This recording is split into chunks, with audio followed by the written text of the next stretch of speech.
So right now I'm in about 8 feet of water. I've got a point coming out here and a big flat. Just spotted a bunch of beds. Now, over the last hour, I've been checking the, different parts of the lake, and I'm seeing cruising bass, especially on dark water.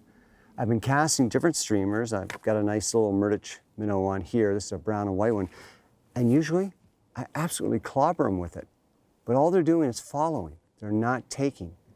It's got to have to do with the water temperature right now, where they're interested, they're active, but they're not hungry enough to chase and kill. So one of the things I learned from the stillwater people is about using your full sinking lines, a 3 to 4 foot leader, which is approximately what I've got on right now.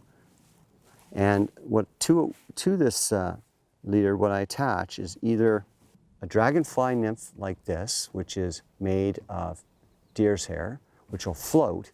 And what I'm going to do is cast this out, let it sink all the way down, and that 3 or 4 foot of leader I have, it's about 10-pound tippet, that's going to float this fly up. I'll even treat it. And then I strip it back real slow. Well, this is too tempting. They're looking for dragonflies, and they'll grab this. If you don't have those in your fly box, another option, one I found works really well because it also resembles a bait fish and is fairly well known, and that's the muddler minnow. Again, it's got the deer hair head, which allows it to float. And it puts it in that 1.5 foot zone, and it's small, moving slowly, kicking along. It's just too tempting. It's like that chocolate mint after a big meal. Even if you're full, you just can't resist it. Put this on, give it a try, let's see if it works.